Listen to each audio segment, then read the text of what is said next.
بسم الله الرحمن الرحيم الحمد لله رب العالمين والصلاة والسلام على أشرف الأنبياء والمرسلين وعلى آله وصحبه أجمعين وبعد. Alhamdulillah, we have gathered again today for our dars, Sifat Salatul Nabi sallallahu alayhi wasallam, and this will be our lesson number 16 today. 30th of Jumada. 30th of Jumada Al-Awwal. 1441. Yeah, this is very important to note the date on your book. What's your book? Should have one. You're missing a lot. No book, no book. You're going to learn. Musa. Get him a book, so like to write.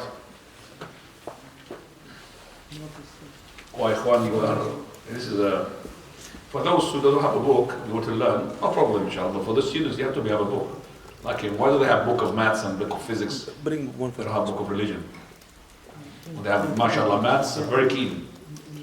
In the books and +1 plus and root square and all of that, but when it comes to the deen, nobody's taking notes. I mean, they're not serious. Now, we'll start our lesson with straightening up from the ruku' and what is to be said then. Next, he sallallahu alayhi wasallam will straighten up his back out of the ruku' saying, Sami Allahu liman hamida, Allah listen to the one who praises him. He also ordered the one who prayed badly to do that. When he said to him, no person's prayer is complete until he has said takbir, then made ruku', then has said, Allah listen to the one who praises him, until he is standing straight. When he raises his head, he will stand straight until every vertebra return to its place. Bismillah, alhamdulillah, wa salatu wa salamu ala rasulillah, wa ala alihi wa sahbihi wa mawala. Now, after we have finished the ruku', we're going to go to something called al-i'tidal min al-ruku', which is staying or standing upright after the ruku'. And the person starts going up by not saying Allahu Akbar like he normally says when he goes from one position to another. He would say now, Sami'a Allahu liman hamida. Normally when we go to ruku', we say what? Allahu Akbar. From first sajda to second sajda, Allahu Akbar. From sajda to in between the sajda, Allahu Akbar. From the second sajda to the upright position for the second rak'ah, we say Allahu Akbar. This one we say, Sami'a Allahu liman hamida. When do we say the takbir? Do we say that at the end, just before, after we arrive to the position that we want to or intend to go to, or at the beginning of it? Start at the beginning of it. So once you going up, you say Sami'a Allahu liman hamida. So this dhikr is basically the dhikr to fill up the gap between going from the ruku' position to the upright position. Sami'a Allahu liman hamida. What I'm pointing out here, it is not correct to say when you are in ruku' Sami'a Allahu liman hamida to start lifting up. Because in the ruku' only the adhkar ruku', which is we have taught you, Subhana Rabbi al-Azim, wa bihamdi, Allahumma laka raka'tu bika amant, wa laka aslam, to the end of the ad'iyah, this is in the ruku'. But when you get up, so this is Sami'a Allahu liman hamida. And also if you waited until you are upright and you said Sami'a Allahu liman hamida, you're wrong again. So where is Sami'a Allahu liman hamida is to fill up the gaps between going from the ruku' to the upright. So Sami'a Allahu liman hamida. So it's not Sami'a Allahu liman hamida and then going up, and it's not going up and saying Sami'a Allahu liman hamida when you're upright, then you leave, this is empty. Okay, you have to make it Sami'a Allahu liman hamida. Okay, and there is no other saying for this except for this. If you remember when we said regarding the Allahumma rabbana lakal hamd hamdan kathiran tayyiban mubarakan fi the ruku' the adhiya, this one is just like Allahu Akbar. So Allahu Akbar, there is no other option for that. We don't say Allahumma lakal, for example, kibriya wal azama. Allahu Akbar. This one as well, Sami'a Allahu liman hamid. So there's no other way of saying it. Say Sami'a Allahu liman hamid. Right, now he says he commanded the person to say it. So Sami'a Allahu liman hamida, the wordings is compulsory. It's compulsory. Is it now the wording is going to be a pillar? No, but the going upright is the pillar. So we said, if you remember, the difference between a pillar and being an obligation, but it's not a pillar or condition. obligation, and if you miss it, it's not going to, for example, invalidate your prayer. But if you did not go up, your prayer is invalid. So if you went from the ruku' to the sujood, your prayer is invalid. But if you went from the ruku' to the upright, and you did not say Sami Allahu liman hamida, you sinned. Okay, unless you forgot. But if you forgot, no problem. So the most important thing is the lifting up, which is the physical one. That's the one. If you went from ruku' to sujood, your prayer is what? It's invalid. Because this is a pillar. Sami Allahu liman hamida. Then he says, and then by the way, the meaning of it, Allah hears to the one who praises him. Then he says here, he would stand up, his posture, until all his vertebrae. You know that the one which is the back, in the bones, they go exactly in their position, upright. So there's nothing, so it's not correct to go and overdo it to the back. Oh, I said to my back now. To overdo it, or halfway to go to the sujood. Because some people, what do they do? Halfway, even before they're upright, they're already to sujood. Have you seen them? Yeah, lots of people. Sami Allah, before he upright, he goes down quickly. And that invalidates the prayer. So you have to be up. And not up as well too much. That is, some people as well, they go to even they bend their head to the other side. I've seen that. I don't know if you've seen it. I've seen it. I see it. You've seen it? Yeah, I've seen it. My grandma, may Allah have mercy upon her, she used to do it. She used to Sami Allah. He was mashallah acrobatic. Sami Allahu liman hamida. I could see her from the back. I could see her eyes. MashaAllah, because she thought that she got used to it when she was a kid to do that, which is not correct, of course. So it's upright position. So, and then after that he says, Tafadhal. Next, he will say while standing, Rabbana wa lakal hamd. Our Lord, and to you be all praise. So when he stand up, he would say, Rabbana wa lakal hamd. There is more than that as well. Allahumma laka Rabbana. Allahumma Rabbana lakal hamd. All Allahumma Rabbana wa lakal hamd. So we have Rabbana lakal hamd. Rabbana wa lakal hamd. Allahumma Rabbana lakal hamd. And Allahumma Rabbana wa lakal hamd. Okay? So all of that is being said, as we're going to see. All of those is being said. Now, you've noticed here that the Imam combines between the two, the tasmi' and the tahmeed. And this is the madhab of the Jumhur. And that is what Abu Yusuf and Muhammad have said, in contrast to Abu Hanifa rahimahullah, even though they are the main students, the premier students of Abu Hanifa, they are in contrast to Abu Hanifa and also to Imam Malik, the ones who have said that the Imam only would say Sami Allahu liman hamida, but there is no hujjah for them. So the Imam will say both, Sami Allahu liman hamida, when he goes up, and he also would say what? Rabbana wa lakal hamd. He would say Sami Allahu liman hamida loud, and Rabbana wa lakal hamd, he say what? Silently. So Sami Allahu liman hamida, everybody says Sami Allahu liman hamida, and then when he goes up, he says Rabbana wa lakal hamd, and the Prophet ﷺ used to say Sallu kama ra'aytumuni usalli. There's a footnote for that. He was to go back until his better bones are straight. Is there a footnote for that? In Arabic there is. He says Al-Faqaru bil-Fathi man tadwa min idami as-sulbi. Al-Faqar is vertebrae, the bones making of the spine from the base of the neck to the coccyx. Coccyx, which is the little backbone at the end of your spine. See that spine of yours? Yeah. That spine ends with a little thing. It's called the coccyx. You've heard about the coccyx? Ajb al-dhanab. No? It's amazing. The coccyx here, the Prophet ﷺ talked about. So when the person is buried and he dies, everything will decompose. Everything will vanish. After some years, there's nothing there left. Except for the what? The coccyx bone. So after, let's say 100 years, you'll find there's nothing there. There's no bone. The bones are gone, eroded. Except for the one, that little, I call it the chip. The chip. That is your chip. This is everything in it. The coccyx bones.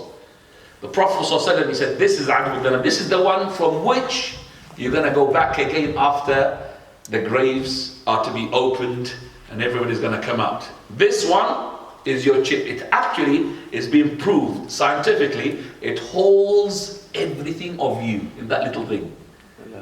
Everything of you. So it's like I don't know what you call it, a sample. So if you bring it up, so you will got the genetic things. That is you. cut 6 bones, ajj with them. Amazing. This one is the one from it, you're going to evolve again. You're going to come out again. And when the ma'ul haya, the water of life comes onto it, you'll grow up again as you are. So it holds everything in you. SubhanAllah, cut 6 bones. And when I googled it, I said, SubhanAllah, if these scientists would just know what Islam said about it, they should embrace Islam. I mean, the Prophet doesn't know about this. You cut 6 bone. Fine. So here he says, every bone will go its back, and then he says the definition of it. We go back now to the main text, please. He has commanded all worshippers, whether behind an imam or not, to do the above on rising from ruku' by saying, pray as you have seen me praying. He also used to say, the imam is there to be followed. When he has said Allah listens to the one who praises him, then say, O Allah, our Lord, and to you be all praised. Allah will listen to you, for indeed Allah blessed, exalted, has said via the tongue of his Prophet sallallahu alaihi wasallam, Allah listens to the one who praises him. Okay, right, so here basically is repetition to what we've said. And when he says here, Sami Allahu liman hamida, then say, Rabbana wa lakal hamd. So if the Imam said, Sami Allahu liman hamida, you say, Rabbana wa lakal hamd. And he says here, Yasma'u Allahu lakum. Allah would hear for you. For verily Allah subhanahu wa ta'ala, He had said on the tongue of His Prophet, Allah hears to whom He had praised Him. There's a footnote there, please. Narrated by Muslim, Abu Awana, and Ahmad, and Abu Dawud. And then after that, there's a note. This hadith does not prove that those following an imam should not share with the imam in saying Allah listens to the one who praised him, just as it does not prove that the imam does not share with those following him in saying, our Lord, to you be all praised. Let me repeat what he has said in what we understand from the wording in Arabic. This hadith does not indicate for you as a person who's following the imam. When the imam says, Sami'a Allahu liman hamida, you say, Rabbana wa lakal hamd, does not indicate you don't say, Sami'a Allahu liman hamida. This hadith, when you are behind the imam, when the Prophet said, if you heard the imam saying, Sami'a Allahu liman hamida, then you say, Rabbana wa lakal hamd, it doesn't mean you don't say what? Sami'a Allahu liman hamida. Nor it means that the imam as well, when the imam says Sami'a Allahu liman hamida, you say Rabbana wa lakal hamd, that the imam does not say Rabbana wa lakal hamd. So both imam and the ones behind it, they say what? Sami'a Allahu liman hamida and Rabbana. So if you're going to be doing, and because this is a fiqh, you'll find as well some of the fuqaha, like Shaykh Ibn Baz and other shuyukh, they say that the ma'moom behind the imam, he doesn't say Rabbana, Sami'a Allah liman hamida, he only says Rabbana wa lakal hamd. But this is incorrect, regardless of the person who had said it, because this is equivalent to the imam when he says Allahu Akbar. We say what? Allahu Akbar. Sami'a Allahu liman hamida, Sami'a Allahu liman hamida. But now, why did the Prophet say to us, when he says Sami'a Allahu liman hamida, say what? Rabbana wa lakal hamd. Because the Imam says Sami'a Allahu liman hamida, and it is loud for you to hear it, and you have to follow the Imam. إِذَا كَبَّرَ فَكَبِّرُوا. But because you don't hear the Imam saying Rabbana wa lakal hamd, he's telling us to say as well, Rabbana wa lakal hamd. It's exactly the same when the Prophet ﷺ said, that is, إِنَّمَا جُعِلَ الْإِمَامِ لِيُؤْتَمَّ بِهِ. The main imam is to be made to be followed. Now he said, فَإِذَا قَالَ وَلَا الضَّالِّينَ فَقُولُوا آمين. If you say that, if he says وَلَا الضَّالِّينَ, you say, but it doesn't say that Imam has said Ameen. Does he say Ameen or not? Of course he says Ameen. So this hadith, it doesn't mean that Imam does not say Ameen. فإنما موافق say آمين فإنما موافق تأمينه تأمين الملائكة فقد غفر له ما تقدم من ذنبه. As we're going to say as well, this فمن وافق تأمينه تأمين الملائكة, that means he synchronized with the sound, and we have explained to you as well how you synchronize with the sound as well. فمن وافق تسميعه تسميع as well. They have a hadith now in a minute, that is the one who synchronizes with the Imam, سمع الله لمن حمد ربنا لك الحمد, you synchronize with him in other issues, like for example in the ikhlas, in the ijtihad, in the niyyah, in the tawbah, in the repentance. All of that you are sharing with the Imam, all your sins will be forgiven. So this hadith, as I said, it doesn't mean that the ma'moom behind the Imam does not say Sami Allah liman. Otherwise, it will be wrong. So if the Imam is going to say Sami Allahu liman hamida, and you only say Rabbana wa lakal hamd, you're going to leave this upright, this is coming from the ruku' to the upright, to be what? Empty, silent. There's nothing there. If you're going to say Rabbana wa lakal hamd, or you're going to say Rabbana wa lakal hamd while you're going up, and you're going to leave this going up as well, empty. So one of the two. So this one has a dhikr, and this one has a dhikr. Going from the ruku' to the upright has got a dhikr, Sami Allah liman hamida, and upright standing has got a dhikr, which is Rabbana wa lakal hamd. To the end, hamdan kathiran tayyiban, as we're going to see it in a minute, inshallah. So we have here Al-Imam An-Nawawi rahmatullahi alayh in his Kitab Al-Majmu'. There is a good explanation regarding this issue, which is the ma'moom saying Sami Allahu liman hamida behind the Imam. Also the saying of Al-Hafiz Ibn Hajar rahimahullah, he says that this issue is equivalent to the issue of the ta'meen, when the Prophet ﷺ, he said, if the Imam says Ameen, then make Ameen. So this does not make the ta'meen of the Imam also prevented. So if إذا أمن الإمام فأمنوا, when the Imam says Ameen, then says Ameen as well. Also from this we could see that some of the scholars had used this narration that the request of the Imam to make the tahmeed is suitable to the Imam, and the response is suitable to the people who are behind him. This is rejected understanding. For there is no prevention that both the Imam and the Ma'moom asking for the tahmeed and also responding to that. So the correct opinion is that the people who are behind the Imam are commanded to follow the Imam in everything except of what the proof had said otherwise. Just like, for example, as-salah al-jahriyah, you're not allowed to repeat the Fatiha, you are commanded to listen. So you are being commanded to follow the Imam in takbir, in tasmi', and also in saying Sami Allahu liman hamida and saying Rabbana wa lakal hamd. طيب. Now we say go to the following, please. Back to the وَعَلَّلَ الْأَمْرِ, yes, and he made the reason of this issue. He also gave a reason for this command in another hadith, saying, for he whose saying coincides with that of the angels will have his past sins forgiven. فَمَنْ وَافَقَ قَوْلُهُ قَوْلَ الْمَلَائِكَةِ. Now, how can you synchronize? Already the Imam said, Sami Allah liman hamida. You're going to say behind him, Sami Allah liman hamida.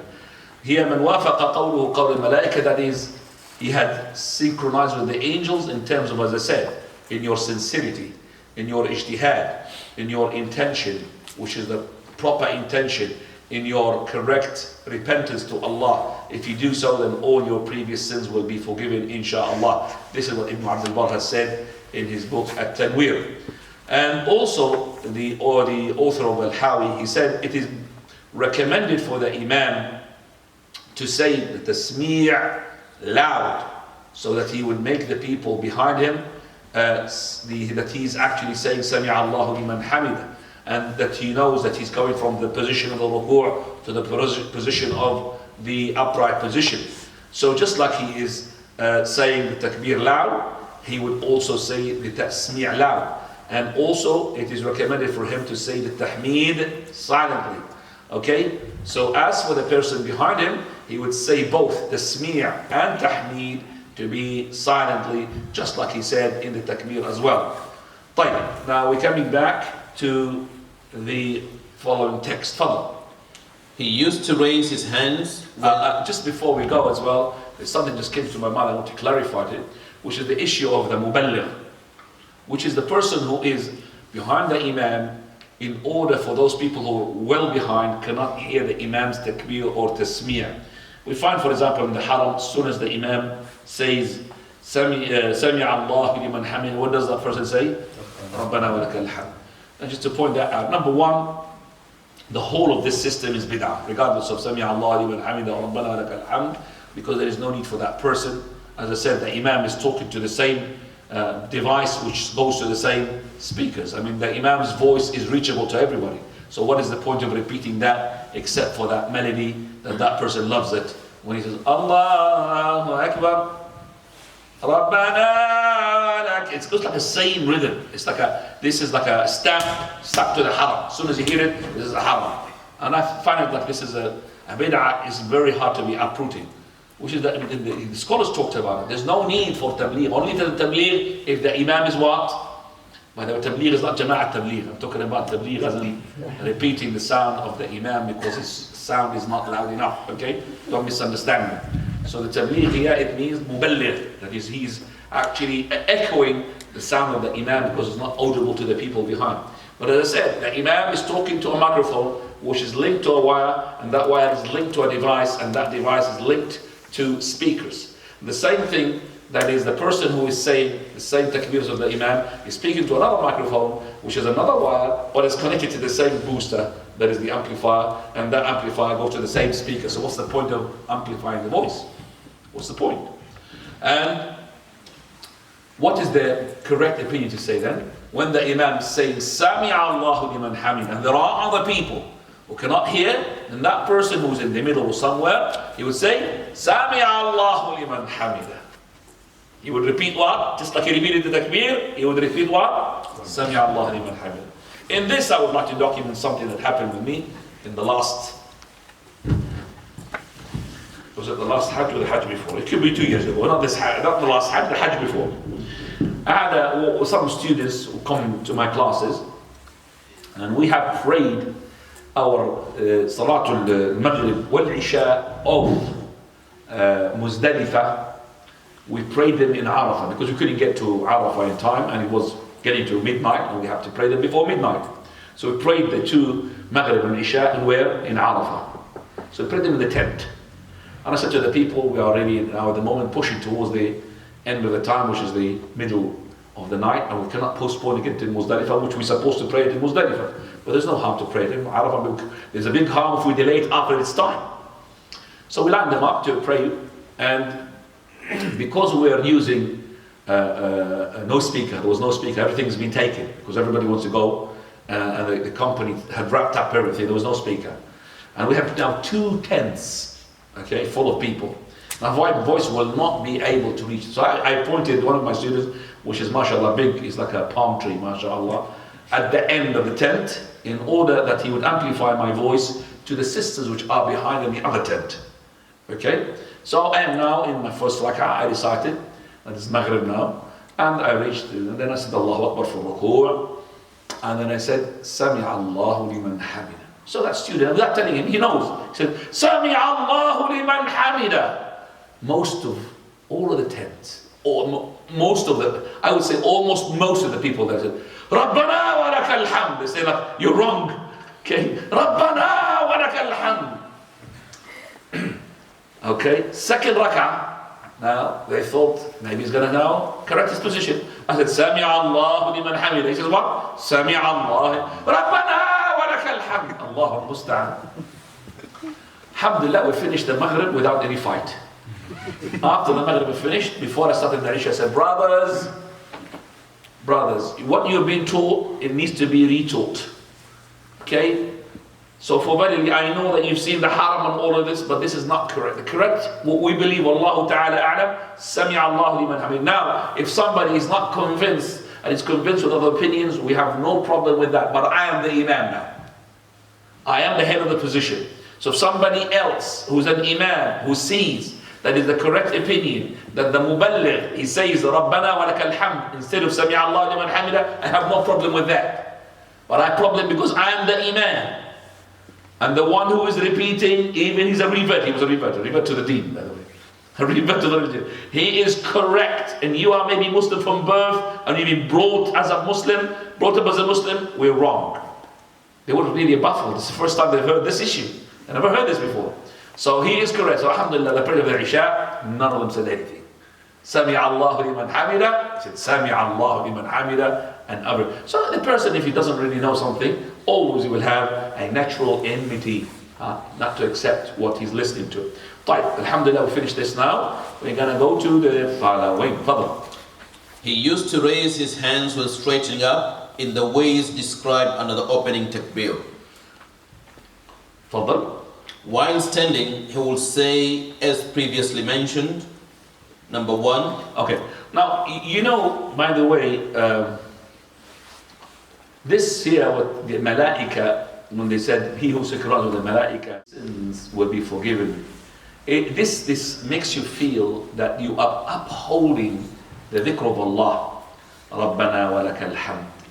And the dhikr in itself will forgive the sins. And that the Malaika seeking forgiveness to whom? To the believers. The Malaika yastaghfiruna lil-mu'minin. The Malaika seeking forgiveness to the believers.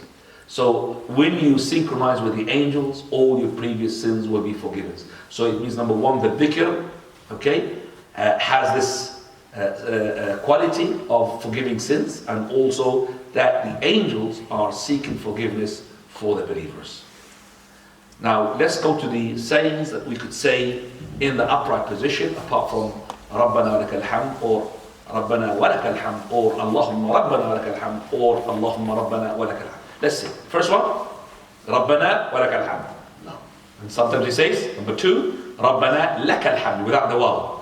Sometimes he would add to these two, Allahumma. So it becomes Allahumma Rabbana wa lakal hamd or Allahumma Rabbana lakal hamd. And he used to come on, fadl. He used to order others to do this saying. When the Imam says, Allah, listen to the one who praises him, then say, O Allah, our Lord, to you be all praise. For he who sang coincide with that of the angel will have his past sins forgiven. Sometimes he would add either yes, Allahumma. ملء السماوات. ملء السماوات. Can you say it? ملء السماوات وملء الأرض وملء ما شئت من شيء بعد. Okay. And I just ask you to recite for us the footnote, which is for the number 5, says Allahumma. Because Al-Bukhari and Ahmad and Ibn al-Qayyim had forgotten, Rahimahullah, and he had denied this extra bit, Allahumma. Yes? Bukhari and Ahmad, Ibn al-Qayyim rahimahullah erred. He forgot, or he made a mistake. On this point in Zad al-Ma'ad, rejecting the combination of O Allah with, and despite the fact that it is found in Sahih al-Bukhari, Musnad Ahmad, and in Nasa'i, and Ahmad again, via two rules of narration from Abu Huraira in Darimi as a hadith of Ibn Umar, in Bayhaqi from Abu Sa'id al-Khudri, in Nasa'i again is a hadith of Abu Musa al-Ash'ari. Fine. And also, I'm sorry if you just corrected me as well, I have stopped you in the middle of that footnote, which was before that. Yeah. And you should have really told me, because I forget. Would you like to say it from the beginning? And I'm not going to stop you in that one, because we've almost finished it. The footnote. A footnote which says that this hadith does not mean that the person is behind the imam. Fadl. To carry on from where we stopped. No, we just stopped at the beginning. It's only 2 lines. The hadith does not prove that those following an imam should not share with the imam in saying, Allah listens to the one who praises him. Just as it does not prove that the imam does not share with those following him saying, Our Lord, to you be all praise. This is because the purpose of this hadith is not to set out exactly what the imam and his followers should say in this position. Rather, it explains that the followers' tahmid should be said after the imam's tasmi'. This is supported by the fact that Prophet ﷺ used to say the tahmid when he was the imam, and also because of the generality of his saying, pray as you have seen me praying, dictates that the follower should say what the imam says. For example, tasmi', etc. Those respected brothers who refer to us in this issue should consider this, and perhaps what we have mentioned is satisfactory. Whoever would like further discussion on this issue should refer to the article by the Hafiz al-Suyuti on this matter in his book دفع التشنيع في حكم التسميع الهاوي للفتاوي, which is inside his book الهاوي للفتاوي. نعم. طيب. Now, alhamdulillah, we finished this. Jazakallah khairan. And so we go to number 5. ملء السماوات وملء الأرض وملء ما شئت من شيء بعد. Translation of which? Filling the heavens, filling the earth, and filling whatever else you wish. And number 6. ملء السماوات وملء الأرض وما بينهما وملء ما شئت من شيء بعد. Filling the heavens, filling the earth, whatever's between them, and is filling whatever else you wish. So the difference between 6 And 5 is وَمَا بَيْنَهُمْ, and in between. Sometimes he would add أهل الثناء والمجد لا مانع لما أعطيت ولا معطي لما منعت ولا ينفع ذا الجد منك الجد. Lord of glory and majesty, none can withhold what you grant, and none can grant what you withhold, nor can the possession of an owner benefit him in front of you. Okay, can you just number the footnote, please? Number 4, footnote, Jad means wealth, might, power. Jad, not judge. Jad. Yeah, Jad. Jad. Okay, means what? Wealth, might, or power. Yep. That is, the one whose wealth, sons, might, and power in this world would not benefit from them in front of you. His possession will not save him from you. Only righteous deeds will benefit or save. So not anyone. the money, not the son, not your leadership, not your position, okay, not your power would save you from Allah. Only would save you and benefit you is the righteous good deeds. That's what you say. لا ولا ينفع ذا الجد منك الجد. And sometimes he would add ملء السماوات من الأرض ملء ما شئت من شيء بعد أهل الثناء والمجد أحق من قال العبد كلنا لك عبد اللهم لا مانع لما أعطيت ولا معطي لما منعت ولا ينفع ذا الجد منك الجد. That's why the Imam sometimes will stay for long, and those who do not understand these or do not memorize this dua, he would just be poking his nose while he's waiting. Well, what is the Imam is doing? And he thinks too much. But if he memorizes these, then he will learn that he hasn't got enough time to say these things. And he would just say to the Imam, you fast. So true or not, if he learns his dua, he will say the Imam did the fast. But if you don't know except for Rabbana wa lakal hamd, and then you wait, what is the Imam is doing? Why is he forgot? You get bored. Because if you don't memorize dua, you think that it is too much. But if you memorize dua, you start saying the Imam is too fast. SubhanAllah. Depending upon what. So let's translate the one, number 8, please. Filling the heavens, filling the earth, and filling whatever else you wish, Lord of glory and majesty. The truest thing a slave has said, and we are all slaves to you. O Allah, none can withhold what you grant, and none can grant what you withhold. Nor can the possession of an owner benefit him in front of you. Sometimes he will say... Okay, again that... where it says Allahumma la mani'a lima a'tayt wa la mu'tiya lima mana'at. I'll say that again. He says, O Lord, there is no one to prevent what you have given. You just said it, yeah. No, none can withhold what you grant. Listen to it. None can withhold what you granted, O Lord, and none can grant what you withhold. And what you withheld, none can grant it. On and nor can the possession of honor benefit him in front of you. Right. This is basically absolute surrendering to the might of Allah. Do you understand what he's saying? Say, oh Lord, there's no one to grant what you prevented or withhold. And no one can withhold which you've granted. No one. So you are, this is the total, we say, monotheism. Tawheed. Tawheed Allah subhanahu wa ta'ala. And you're submitting with humility and confessing that the power is in the hands of Allah Azza wa Jalla, and there is no power ولا حول ولا قوة إلا بالله except in Allah subhanahu wa ta'ala. This as well encourages you to be ascetic in this dunya. لا مانع لما أعطيت ولا معطي لما منعت. Nobody can withhold. Not even your boss can prevent your salary to reach you. If Allah ordained for your salary to come to you, He will come to you. Khalas. So if your boss said to you, I'm going to prevent you from your salary. You're preventing nothing. Allah is going to give me. It's not you. You are making tawheed. This is the person who is making proper tawakkul upon Allah.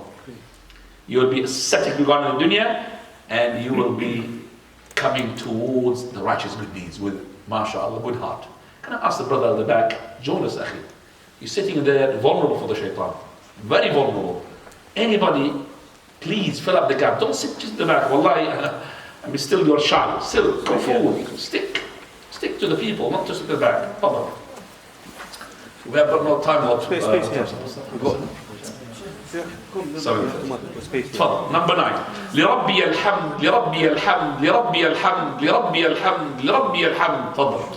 To my Lord be all praise. To my Lord be all praise. Repeating it until his standing was about as long as his ruku', which had been nearly as long as his fast standing, in which he has recited Surah Al-Baqarah. Imagine Imagine, how long does it take to recite Al-Baqarah? So imagine, it depends upon how fast you are. So you recite Surah Al-Baqarah. And now instead of Surah Al-Baqarah, you're doing what? لِرَبِّيَ الْحَمْدِ لِرَبِّيَ الْحَمْدِ لِرَبِّيَ الْحَمْدِ. Same timing as reciting Al-Baqarah. I challenge you if you don't really sleep. Okay, when you recite Al-Baqarah, you might not sleep because you're going from one verse to another, from one story to another. Still, but when you say Rabbi al-Hamd, Rabbi al-Hamd, Rabbi al-Hamd, Rabbi al-Hamd, Rabbi al-Hamd, Rabbi al-Hamd, don't count because don't say Rabbi al-Hamd 1000, Rabbi al-Hamd 1001, Rabbi al-Hamd 1002. You're voicing your time. Say Rabbi al-Hamd, Rabbi al-Hamd. SubhanAllah. Prophet kept repeating it. And he's the Prophet of Allah, forgiven for him the previous and the future sins. Sallallahu alayhi wa sallam. Number 10, ربنا لك الحمد حمدا كثيرا طيبا مباركا فيه مباركا عليه كما يحب ربنا ويرضى. Our Lord, and to you be all praise, so much pure praise, inherently blessed, externally blessed, as our Lord loves and is pleased with. Go on. A man praying behind him, sallallahu alayhi wasallam, said this after he, sallallahu alayhi wasallam, had raised his head from ruku' and said, Allah listens to the one who praises him. When the Messenger of Allah had finished his prayer, he said, who was the one speaking just now?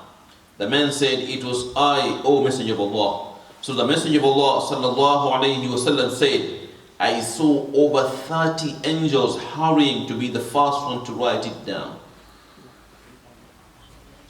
Fine. First of all, we want to understand this properly. This hadith was narrated also in Sunan al-Tirmidhi and others on the authority of Rifa'a ibn Rafi', but he said, I prayed behind the Prophet ﷺ and I've sneezed.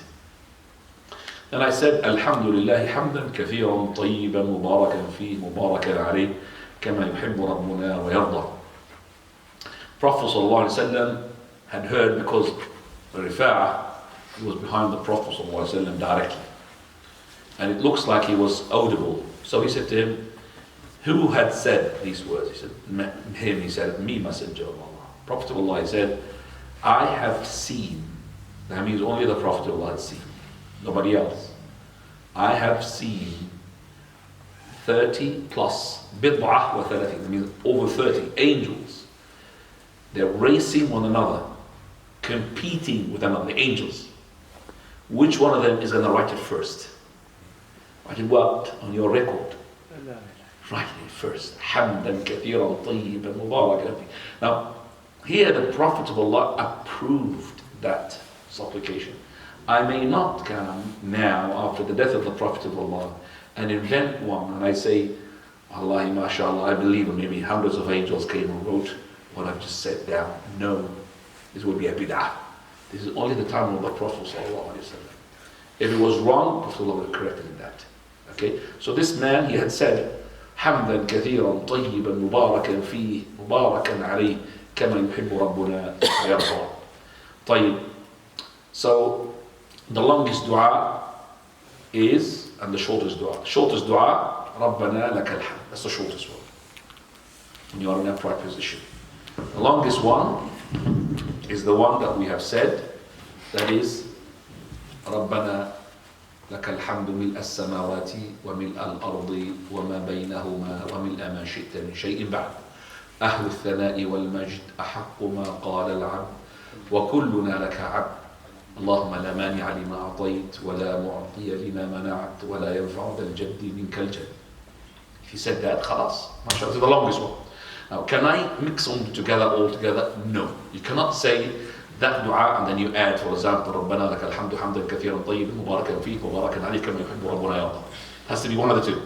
But you could say the longest one, which is the one ربنا لك الحمد ملء السماوات من الأرض وما بينهما ملء ما شئت من شيء بعد أهل الثناء والمجد. Because the hadith says sometimes he would add, sometimes he would add. For the other ones, you alternate. So sometimes you say ربنا لك الحمد and so اللهم ربنا لك الحمد اللهم ربنا لك الحمد or اللهم ربنا لك الحمد ملء السماوات or ربنا لك الحمد حمدا كثيرا طيب or all of that. Okay? So choose one of them and say it. And the best thing is every time you memorize one, you choose one and keep saying it in the following, for example, 2 weeks or 1 week, and then after you master it, you go to another dua. That's how we do it. Wallahu ta'ala a'lam. If you have any question that we've heard, Up to now, do you have any questions? Fadal. Sheikh, because you're doing the ruku', where is the best place your hand should be when you stand from the ruku'? We haven't finished yet, Shaykh. Sorry? So we haven't finished it. Okay, sorry. And we are coming to it. I'm just saying up to here, up to, that is, raising up from the ruku', saying the dua. Now the hands we haven't come to it because it's coming now. That one needs about 45 minutes, and I'm looking at the time. Looking at the time is not going to be saving that. So that's going to be not really enough for me to tackle the issue of where to put the hands after the ruku'. That needs about full class. But What do you say about you can mix it up? no, I could choose one. If I've got here one, Alhamdulillah. I can't say la when I sneezed. I can't say Alhamdulillah hamdan kathiran tayyiban mubarakan bi mubarakan alayh kama yuhibbu rabbuna ya Allah. No. That was in the prayer. In the sneeze, I could say Alhamdulillah. Alhamdulillah Rabbil Alameen or Alhamdulillah ala kulli hal. I repeat, Alhamdulillah or Alhamdulillah Rabbil Alameen or Alhamdulillah ala kulli hal. These are the three mentioned from the Prophet. But this is in the prayer. And it's not linked to that what? The sneezing. This is linked to a dua after the ruku'. But the man happens to what? He sneezed. Now do I praise Allah when I sneeze? Yes. Do I make tashmeet to the one who sneezes? No. So if, for example, in the prayer somebody sneezes and he said Alhamdulillah, I can't say to him Yarhamukallah. And he cannot reply, that will not be praying, this is playing. It's not praying, it's playing. This is what Mu'adh al-Hakam al-Sulami, he did. Somebody, he sneezed. Okay? In the narration, somebody sneezed.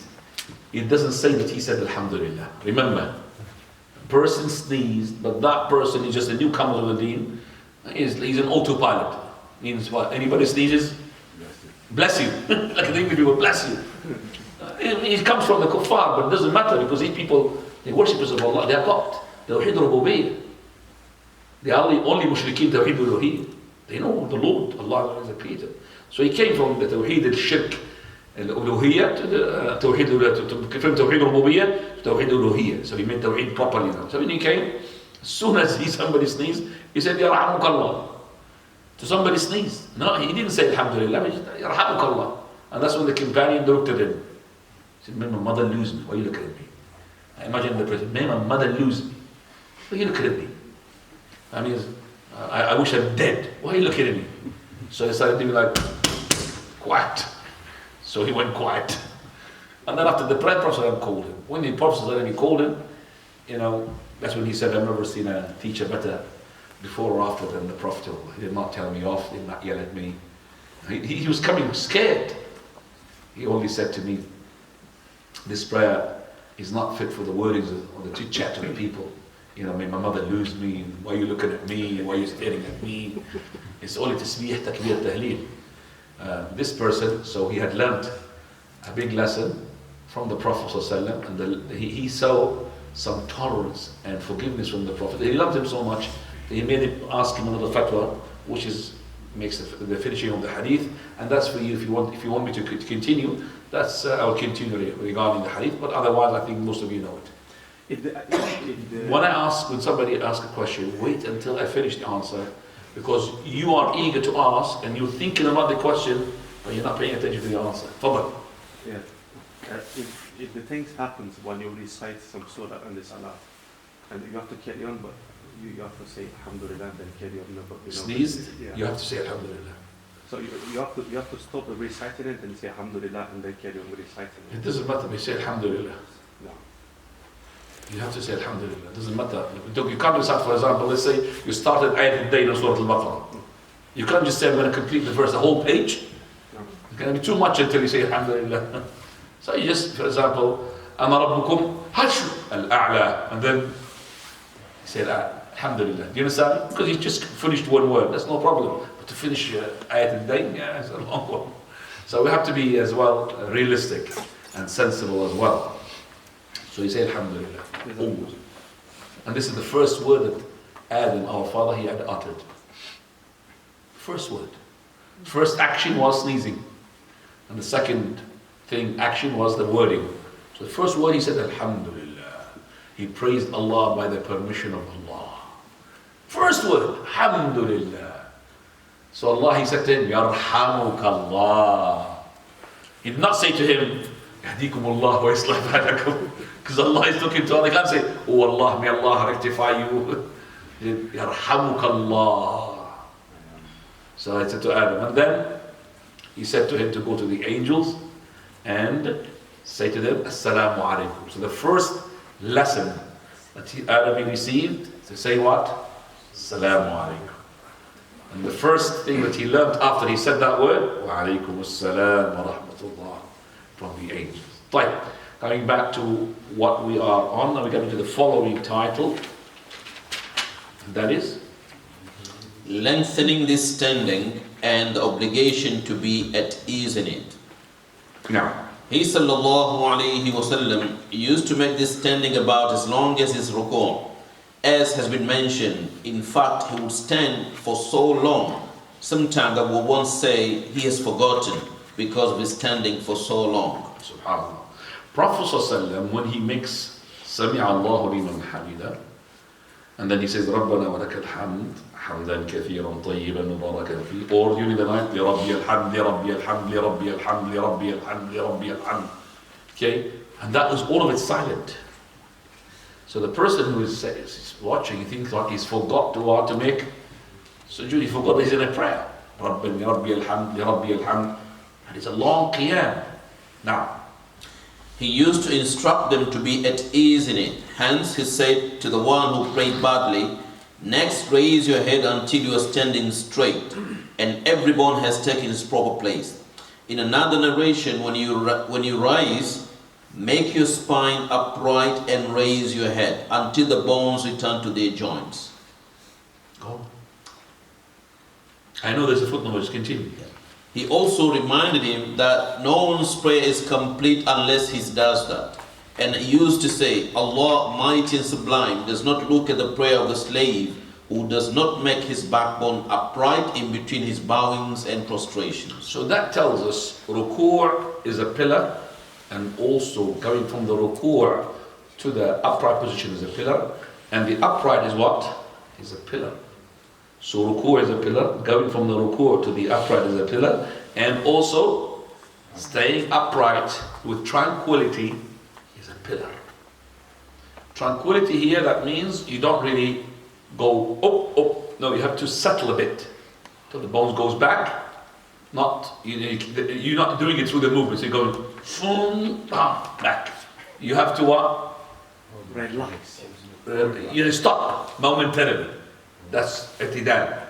And this hadith, as I said, makes it rukun, and he who does not do it, his prayer is invalid. And this is the saying of all the scholars, or most of the scholars except Abu Hanifa, Rahimahullah. And that's why you find the followers of Abu Hanifa, they are what? They are what? Up and down. Quick, very quick, because they don't consider this to be a pillar. So it is a pillar. Your prayer will be invalid. Now there's a footnote. This is the footnote that takes us a long time because I need to tackle this issue properly. But let's just read the footnote regarding where to put the hands. Now, let me just first of all make sure you understand. The longest of all the positions in the prayer is your qiyam. Okay? And then after that there will be the ruku'. All this ruku' will synchronize with it the following: the upright and the sujood, and between the sujood and the second sujood. So, again, ruku', the upright after the ruku', it's the first sajda, in between the first sajda and the second sajda, and then the second sajda. 5 things. Those are equal to one another. Again, ruku', and when you say Sami Allahu Rabbana wa lakal hamd, so you stand up, the same thing as ruku', and then the sujood, first sajda, and in between the sajda, second sajda, and the second sajda, all these 5, they are equal almost in time. And the upright is the longest one. Sometimes the Prophet, during the night prayer, he would make those 5 equivalent to the what? So the upright. Sometimes this is only the night prayer. So he recited Al-Baqarah, Al-Imran, Nisa in what? In the upright. Just like he recited Al-Baqarah, Al-Imran, Nisa. He would do the same thing. Sami Allah al-Hamd, like Al-Baqarah, Al-Imran, Nisa. And then first sajda, like Baqarah, Al-Imran, Al-Nisa. And between the sajda, Baqarah, Al-Imran, Al-Nisa. These 2 rak'ahs continue until the Fajr. Okay, that is, as I said, rare. But the norm is the synchronization between ركوع الرفع من الركوع السجدة الأولى ما بين السجدتين والسجدة الثانية. Those are the 5 that are together with each other. Right. So this now talking about what do we do with our hands in between, okay, that is after the ruku' and to go to the sujood. When we are upright, رَبَّنَا وَلَكَ الْحَمْدُ. Do we put the right on the left or do we put them on the side? Okay? Do we put them on the right and the left or we put them on the side? This needs to be tackled, as I said, because you need to be equipped. Your students of knowledge, you need to understand what is correct, what is wrong as well. And you have a solid proof, so you could really as well have a negotiation with another person who is adopting a different opinion. Okay? So let's just first of all read the footnotes of the Shaykh Al-Albaani, which is an abbreviated one. But we're going to gather for you, inshallah, all the talks of the Shuyukh and the Mashaykh regarding this issue, and inshallah we will make sure that you understand. Fadl. Footnote is number 6. Now. Bukhari, Muslim, first sentence only, Darimi, Hakim, Shafi'i and Ahmad. And this is regarding the hadith that will raise up your head until the bones goes back to its joints. Fadl. By bones here is meant those of the spinal structure, the vertebrae, and as mentioned in the Mu'jam in the main text. Right, now we come into the note of the Shaykh. Fadl. The meaning of this hadith is clear and obvious. To be at ease in this standing. As for the usage of this hadith by our brothers from the Hijaz, this is only the people or brothers from the Hijaz. And elsewhere as evidence to justify placing the right hand on the left in this standing. Some other places, but the ones who are the main stream that is adopting the opinion, the right and the left after the ruku' are our scholars who are in the Hijaz. Mainly. From Saudi Arabia. Hijaz. That's the area where most of them adopt this opinion. As the rest of the Jumhur and the Muslimin, they don't put the right on the left. We're going to really, it is not to do with, oh, we are more than them, that means we are correct. This doesn't mean anything. This one go So, Shaykh said, let's jump to conclusion. So, we're not playing here a tennis match or a football match. Who is more supporters on which side? Okay, we don't do that. You could be right and even you are little, few numbers. And you could be wrong if you are too many. Doesn't matter. But I'm just saying to establish the fact that the opinion which is held at the end of the inshallah class. Father. It is far removed from the meaning of the multitude of narrations of this hadith. In fact, it is a false argument, since the placing mentioned is not referred to with regard to the fast standing in any of the narrations or wordings of the hadith. Therefore, how can the bones taking their proper places mentioned in the hadith be interpreted as referring to the right hand taking hold of the left before ruku'? This would apply if all the versions of the hadith could be construed to mean this. So what about when they imply an obviously different meaning? In fact, this placing of theirs cannot be inferred from the hadith. He is a mubtada, an innovator. No. He could be doing something which is correct according to what he thinks. If he depends upon a hadith or depends upon something which is strong and he believes this is the sunnah, then we can't say that he's mubtada. Okay? But the one who's mubtada is the one who, number one, is knowing the hadith basically is against him and he has no argumentation. And number two, he calls for his bid'ah and calls others, to beautify his bid'ah. But this person who is doing it, because he believes that there's a strong hadith regarding this issue, then we can't say he's an innovator. But still, the act itself, for me, as a person convinced, or for you, if you are not convinced, it has to be either bid'ah or not a bid'ah. So if you're convinced, you say it's a bid'ah. If you're not convinced, you say no, it's not a bid'ah. So let's just see. Now. For it is not mentioned in any of the ahadith about prayer, despite their large number. Had this practice any foundation, it would have reached us by at least one narration. father, not one of the Salaf, practiced it, nor has a single leading school of hadith mentioned it as far as I know. And as far as I know, that's the Shaykh Al-Albaani. Shaykh Al-Albaani, all his life is in knowledge. So as far as I know that he does his no thing until now, even with the computers, with the help of all of that, there's no such thing that it mentions that the Prophet ﷺ, all the companions used to put the right on the left after the ruku', like this, after the ruku', used to put the right on the left. Fadl. This is not inconsistent with what Shaykh Tuwaijiri has quoted his article, page 18 to 19 from Imam Ahmad Rahimahullah. If one wishes, he may leave his hands by his side, or if he wishes, he can place them on his chest. For Imam Ahmad did not attribute this to the Prophet ﷺ, but said it from his own ijtihad and opinion. An opinion can be erroneous. When authentic evidence establishes the innovatory nature of any practice, such as this one, then the saying of an Imam in his favor does not negate its being an innovation, as Shaykh Al-Islam Ibn Taymiyyah Rahimahullah has written. In fact, I see in these words of his an indication that Imam Ahmad did not regard the above mentioned placing as being proof in the Sunnah, for he allowed a choice between practicing it and leaving it. Does the respected Shaykh think that the Imam has allowed a similar choice regarding placing the hands before ruku'? Thus, it is proof that the placing of the hands on the chest in the standing after ruku' is not part of the Sunnah. This is brief discussion on this issue, which could be dealt with in more detail in depth, but due to lack of space here, that is done instead of my refutation against Shaykh Tuwaijiri. Shaykh Tuwaijiri, may Allah mercy, one of the scholars in Saudi Arabia, he died before Shaykh Al-Albaani. Shaykh Tuwaijiri in his letter, he says that this is what Imam Ahmad said. Imam Ahmad said regarding putting the right on the left after the ruku', a person can do it, and a person, if he wishes, doesn't have to do it. He can put them on the side. So he's using that. He said, Shaykh Al-Albaani, that's correct. But he did not say this is the Prophet said it. This is from his ijtihad. And his ijtihad, it could be right, it could be wrong. But he said that this saying actually supports me, supports Imam Al-Albani, but because Imam Ahmad is saying on something which is not being established to him properly. Because would he say the same answer if he used to be asked, and listen, if he used to be asked about putting the right on the left before ruku', which is in the normal Fatiha, if he used to be asked regarding putting the right on the left in reading the Fatiha, the first position, the first upright, would he say if you wish to leave it, if you wish to put it on the side? No. His point will be what? You have to put them the right on the left. That's the Sunnah.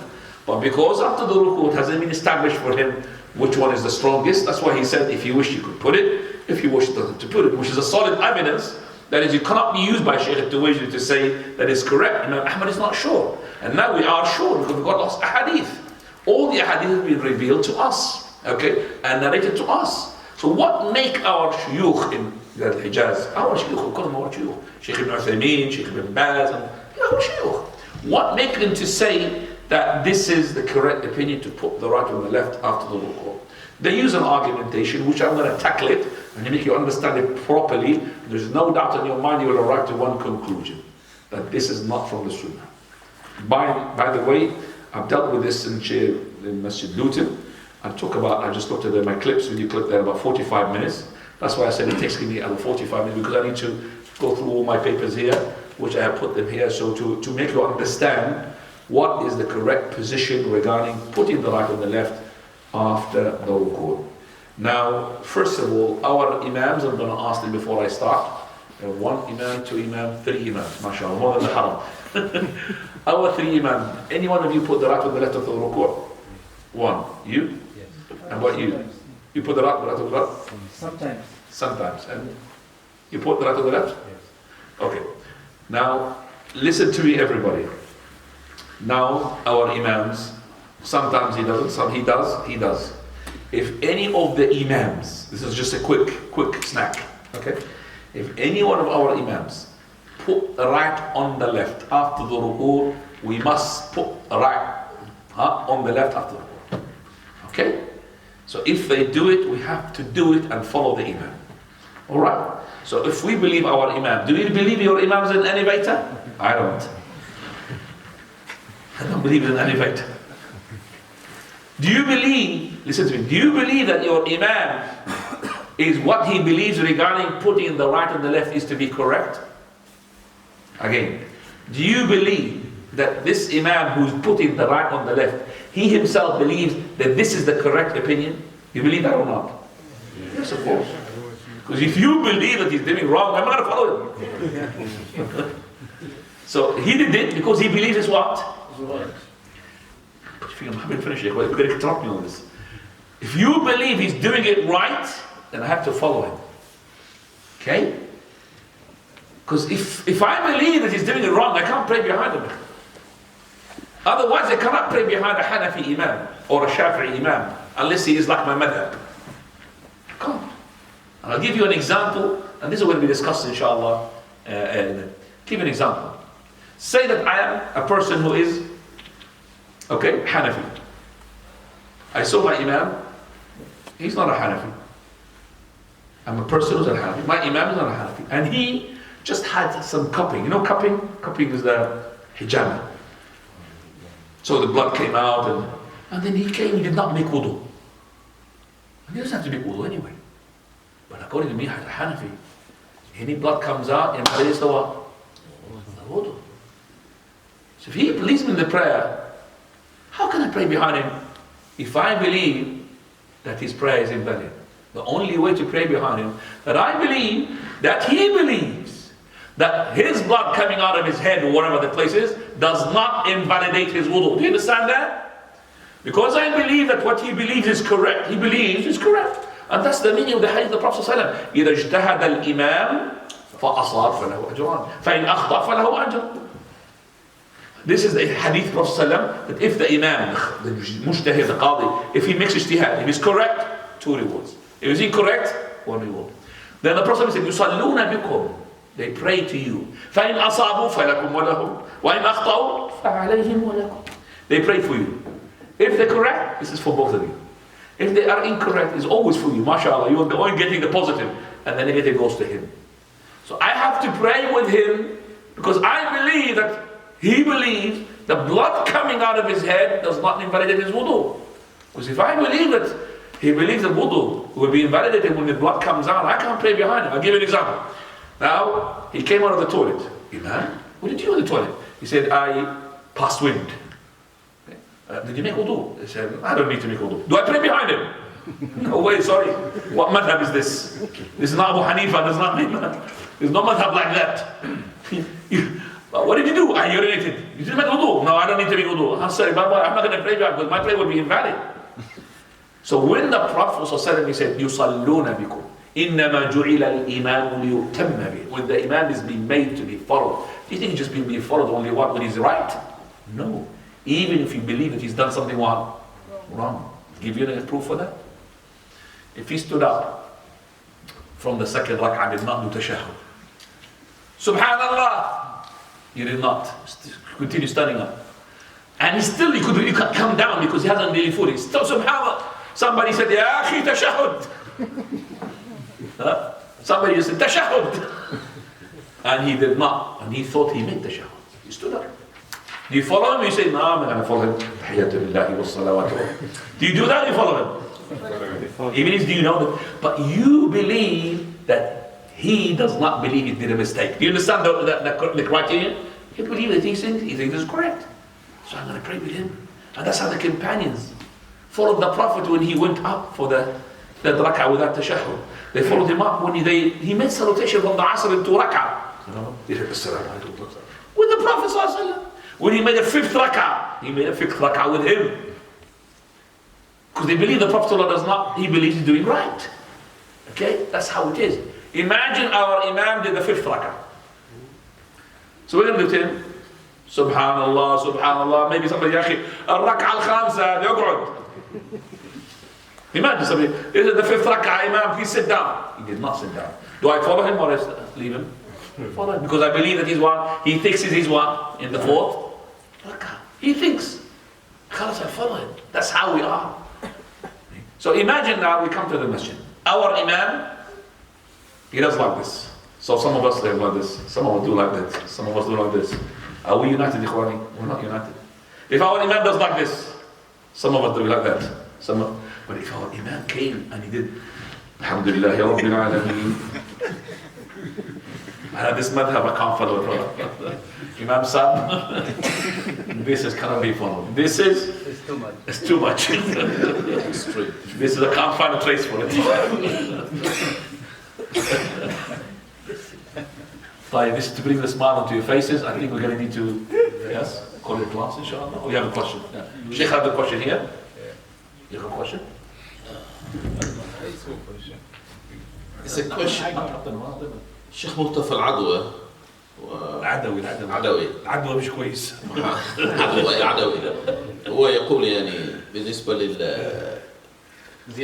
للزيادة لا يتبع الإمام بالزيادة. كيف ماذا تقول يعني هو لا يتبع الإمام بالزيادة في ركعة. في ركعة. What do I say regarding any person, regardless who's his name, that the person should not be followed if the Imam is done ziyada? Okay. This happens to me, and I think, I don't know if I did here. I remember when I had basically I was the Imam, and I remember that it was not on wudu, and I pulled somebody else, and he was the Imam. Tell us. I told you? Okay. So and let me repeat it because some of us not here, just to answer this question. Because what I did, I led the prayer, and we had two Imams. One behind me, and I'm leading. So I led the prayer. I remembered the first rak'ah, there was not wudu. So I said, I left, and he came instead of me to lead the prayer. So I went to make the wudu, and I came back, and I missed one rak'ah. I went to the wudu. I could really have considered myself still in a prayer, but I know I just buried in my prayer, made my wudu, and then I came back, and I caught up with them with the second rak'ah. Now I'm in the second rak'ah, I came, and it was the only, I think, one row or two rows. And I joined him, when I joined him, still in the Fatiha, the second rak'ah. The Imam left. The second Imam. He just left. You remember he's not on wudu as well. Nobody went forward because that's why always you have behind the Imam, people understand. So I had to forward myself. I went straight away and I started my Fatiha. Then in my head, oh my God, this is my first rak'ah. This is the people's second rak'ah. What are they going to do to me now when I'm in the fourth rak'ah? I'm going to go to the fourth rak'ah. They're going to be saying, they're in the fifth rak'ah. True or not? This is all of it cooking in my mind now. Cooking in my mind. So when I went to the second rak'ah, I want to do that. So that this is my first rak'ah. This is their what? Second. So I went up for the second of mine, and they're supposed to do what? Tashahhud. They did not do tashahhud. Alhamdulillah, they went with me. And with tashahhud, they went with me. Now this is the fourth rak'ah. So I went, Allahu Akbar, my fourth rak'ah. I could see from behind my eyes. Some people sat, and some people stood up. Okay, some people are from the Adwa Adawi. They didn't want to go, and some people stood up. And I finished the prayer. After I said Salaam alaikum, Salaam alaikum, Salaam alaikum, everybody broke into laugh. And people say, what you are to Imam, what did you have for food last night, and what did you have for food yesterday and today, and all of that, and all of this. And it was really funny. And then they asked me, who's correct? The one who's waited, or the one? I said, in this case, both of you correct. In this case, because nobody knows yet what is the haq from the bottom. This is the correct opinion. That is, you did what you think is correct, because you don't know, and you sat down because you can't do 5 rak'ah. And the other one, you said, إِنَّمَا الْإِمَامُ جُعِلَ لِيُؤْتَمَّ بِهِ, and you went up. No. Now to consult this, to investigate this message, in this context of this, first of all, the Prophet ﷺ, he went to the 5th rak'ah. The companions went to the 5th rak'ah with him. The negotiation, both not by Al-Adawi, but Shaykh Al-Islam this is the origin of this, and that is that they were at the time of the tashri', meaning that the Prophet ﷺ, he could make the 4 rak'ah into 5 rak'ah, because he could be changing. The revelation still fresh. So that's why they followed the Prophet ﷺ. But the argument can be easily as well rejected and say to them, Subhanallah, are you telling us that this Sharia is going to teach us something that we're not supposed to do? Then al-bayanu la yu'akhkharu an waqt al-haja. The Prophet of Allah could have said to them, you shouldn't have not followed me. He did not say that. So I could reject that easily. Why the Prophet of Allah should have said to them, you should have not listened, you should have waited until I finished. But he did not do anything. he had acknowledged and approved the following to the Imam. إِنَّمَا جُعِلَ الْإِمَامُ يُؤْتَمَّ. But what he had pointed out to them, that is when the Imam does something wrong, you say what? Subhanallah. Why do you say Subhanallah? In case the Imam he thinks he's doing 4 rak'ah. So when he finishes his 5th rak'ah, then he will be, or as soon as he stands up, Subhanallah, Subhanallah, he would what? Sit down. But sometimes he will not sit down because he's sure is what? Is 4, and you, all of you behind you, wrong. You are asleep, drunk. Maybe he thinks like this. All of you, I don't believe in you. Okay, what are you talking about? I'm the right one. So he believed, I have to follow him, ya akhwani. So the correct opinion, regardless of what said it, but Shaykh Al-Albaani is the one who said it, that we believe that al-bayan la yuakhkhar waqt al-hajj wallahu ta'ala. Any other questions? Yes. Tfaddal. Nah, your question. Sheikh, as you said, The last one, yeah? The last one, khalas, because we're late. Sheikh, as you said that Imam is folding the And hand. forgive us, brothers who are coming for the prayer. Did you allow us to for this question or not? That's fine, yes. Anybody objects, I will call it off. Nobody objects. Sheikh, as you said, if the Imam is folding the hands, then you have to fold the hands because Imam is made to be followed. Right? If we take that principle and paying before a Imam who follow the Hanafi Madhab, then you have not to do the rafa, then you should not tell the Amin loudly, you have to follow the Imam. If that is the condition.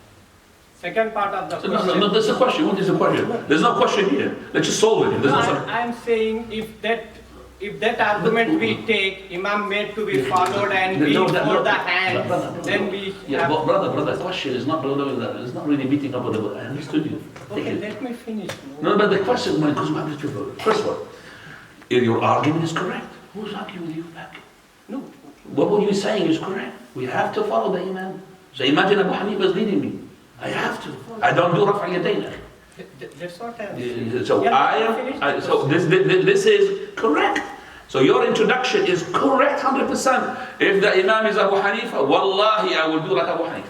If my Imam is a Shafi'i and he's in the Fajr, raised up his hand for Qunut, I will raise up my hand in the Qunut. I will not let him raise up my hand and say to him, I'm not raising up my hand. I will raise up my hand. He will raise, I will raise. He's my Imam. He's a Shafi'i, Imam Muhammad Idris al-Shafi'i.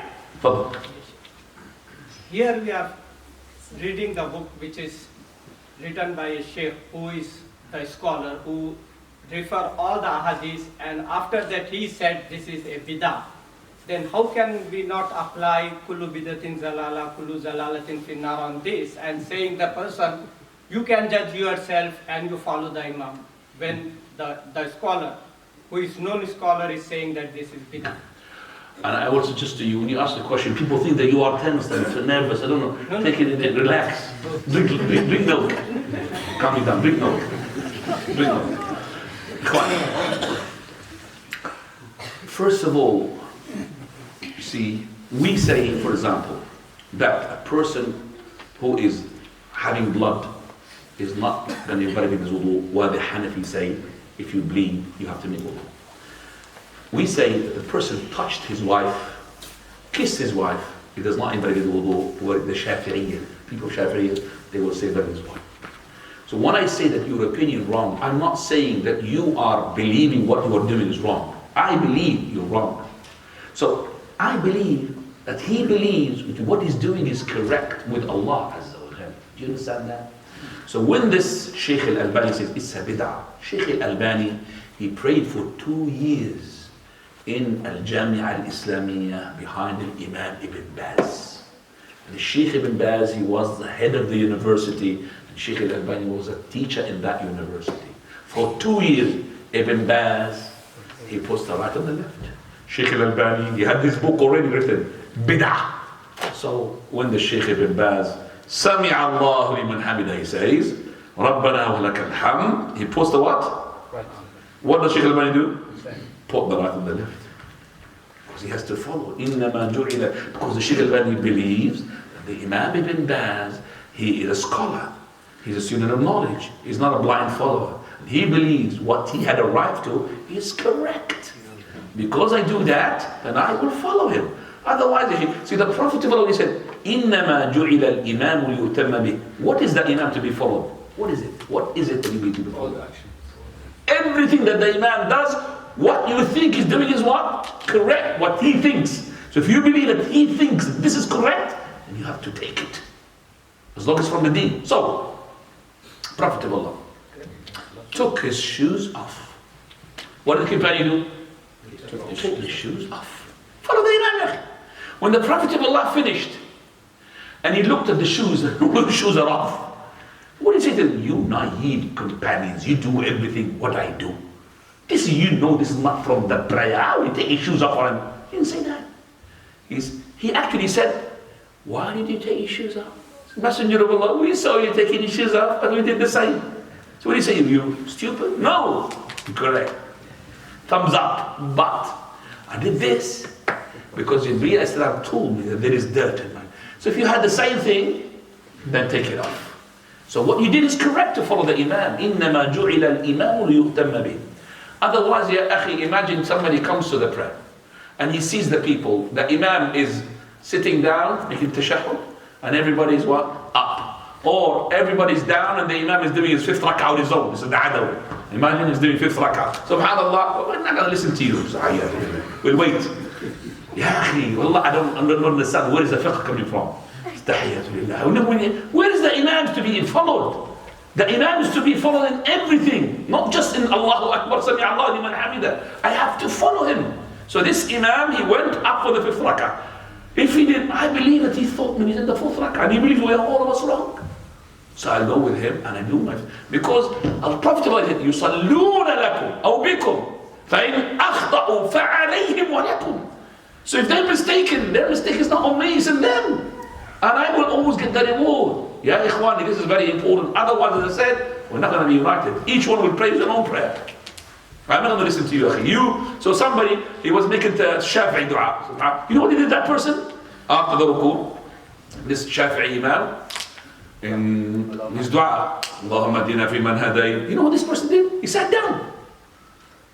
Behind the Imam, he sat down. He sat, and he waited until the Imam is finished. You finish your dua, and you catch up with me in the sujood.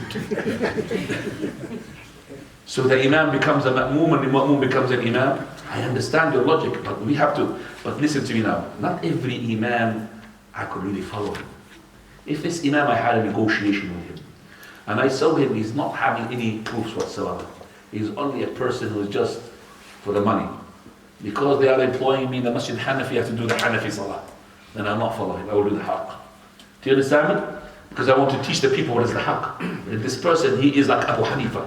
He's mashallah, and he believes you're not correct. Then I will follow him. And that's how we are. This is the best opinion. Shaykh Al-Albaani followed Shaykh Ibn Baz for 2 years. Putting the right on the left. Subhanallah. Subhanakallah bihamdik. Ashhadu an la ilaha illa anta astaghfiruka wa atubu ilayk.